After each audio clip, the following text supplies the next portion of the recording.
आणि आता आपण थेट नागपुरातली दृश्य पाहतोय।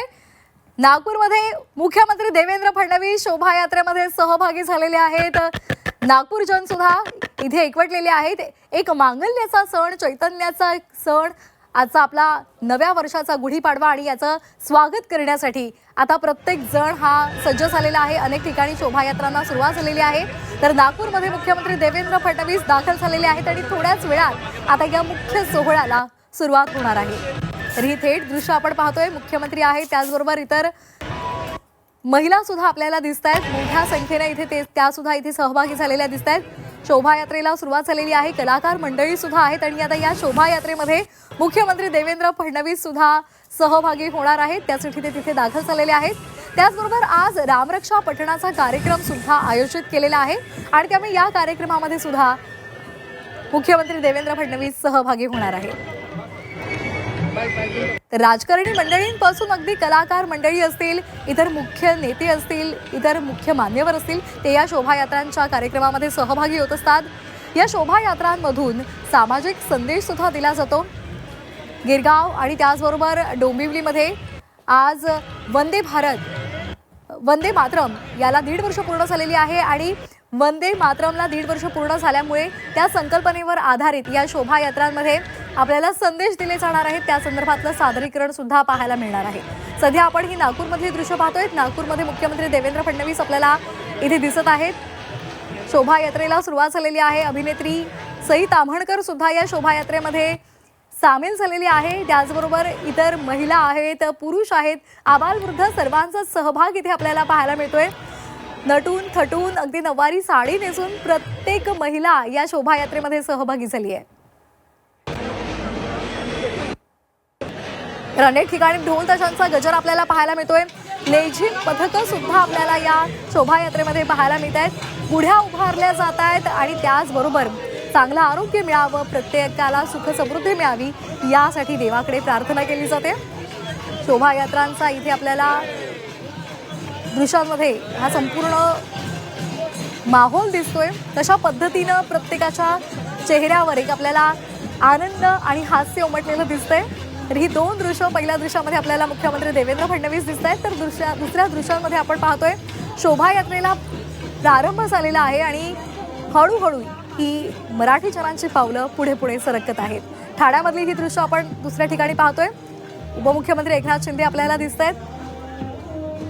भगवे फेटे प्रत्येकानं परिधान केलेले आहेत आणि या उत्साहात सर्वच जण या सणामध्ये सहभागी झालेले आहेत। नवीन आशा, निसर्गातला बदल, समृद्धतेचं प्रतीक म्हणून हा गुढीपाडव्याचा सण हा साजरा केला जातो। गुढी हे विजय, समृद्धी आणि निसर्गाशी जोडलेलं प्रतीक आहे। घराच्या दारात किंवा गच्चीवर कडुलिंबाची डहाळी, साखरेच्या गाठी घालून, तांब्याचा तांब्या लावून वस्त्रांनी ही गुढी सजवली जाते। ही गुढी उभारणं हे खरं तर आपल्या परंपरेचं एक मोठं प्रतीक आहे आणि त्याचबरोबर ते आरोग्याचं, समृद्धीचं सुद्धा प्रतीक आहे।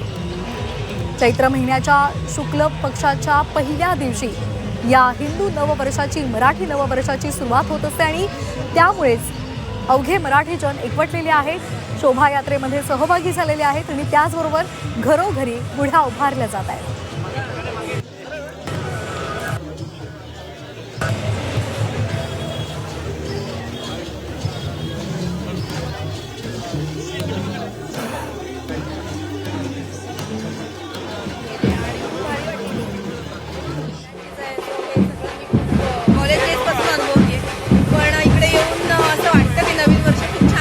प्रत्येक वर्षी आणि दरवर्षी वेगवेगळी मजा येते। यावर्षी पण आम्ही मजा करणार आहोत। आम्ही पण सगळे मजा करणार नवीन वर्षात। विराज, काय मजा करतोस दरवर्षी, यंदा काय करणार आहे? हे माझं डोंबिवलीचं दुसरं वर्ष आहे गुढीपाडव्याचं आणि मला इथे यायला खूप आवडतं। खूप सुंदर असते इथली शोभायात्रा आणि मी सगळ्यांना गुढीपाडव्याच्या खूप साऱ्या शुभेच्छा देतोय।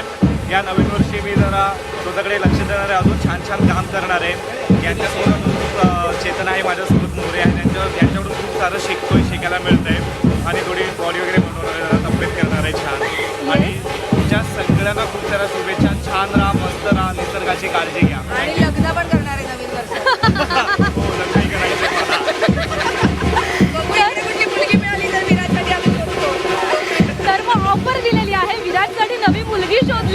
नवं वर्ष आहे, नवा संकल्प या सगळ्यांनीच घेतलेला आहे आणि झी 24 तासवर तुम्ही ह्या डोंबिवलीचा शोभायात्रेचा असाच उत्साह बघत राहणार आहात. कॅमेरामन सिद्धेशसह प्राची घाणेकर, झी 24 तास, डोंबिवली.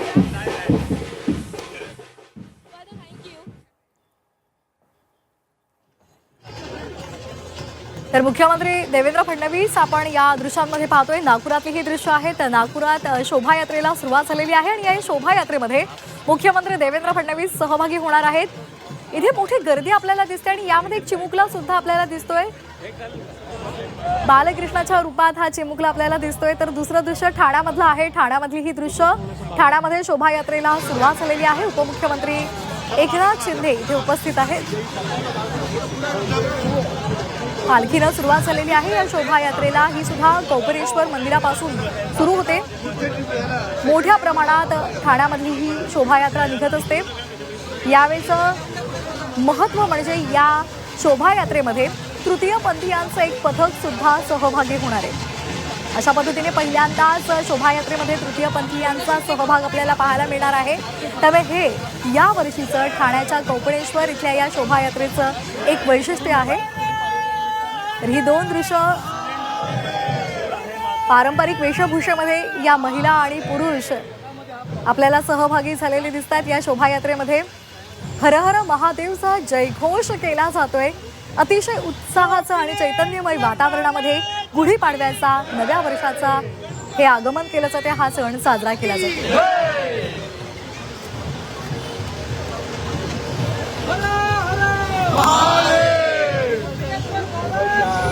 आजपासून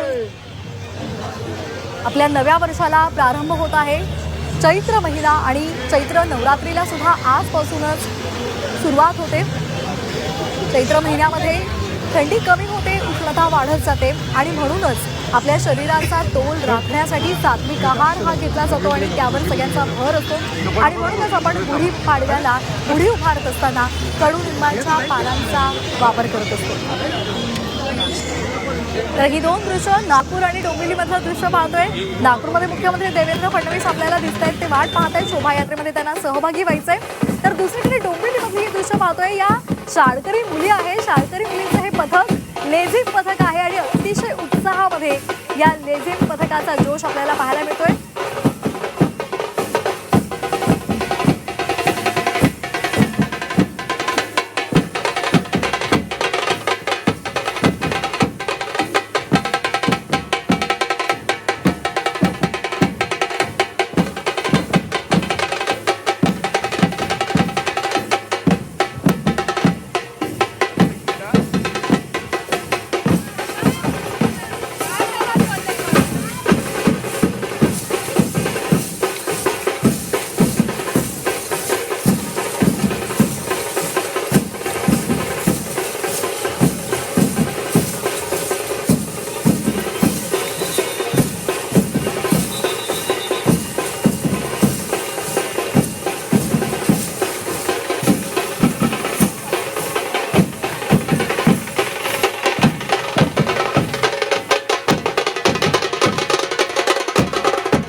नागपूरमध्ये देवेंद्र फडणवीस शोभायात्रेमध्ये सहभागी होत आहेत. शोभायात्रेला सुरुवात झालेली आहे. आजच्या दिवसाचं महत्त्व म्हणजे पौराणिक मान्यतेनुसार ब्रह्मदेवानं आजच या जगाची निर्मिती केलेली होती आणि या पहिल्या दिवसापासून जगाची निर्मिती झाल्यानंतरचा हा सण म्हणून आपण गुढीपाडवा साजरा करतो असंही म्हटलं जातं, असंही मानलं जातं. तर सृष्टी आणि नवीन सुरुवातीचं प्रतीक म्हणून आपला हा आजचा सण साजरा केला जातो. त्याचबरोबर भगवान विष्णूनं मत्स्यावतार हा याच महिन्यामध्ये धारण केलेला होता आणि याच तारखेपासून त्या युगाची सुरुवात झाली होती, सुवर्ण युगाची सुरुवात झाली होती असंही मानलं जातं. तर सम्राट विक्रमादित्यानं याच दिवसापासून नवीन वर्षाची गणना सुरू केली होती.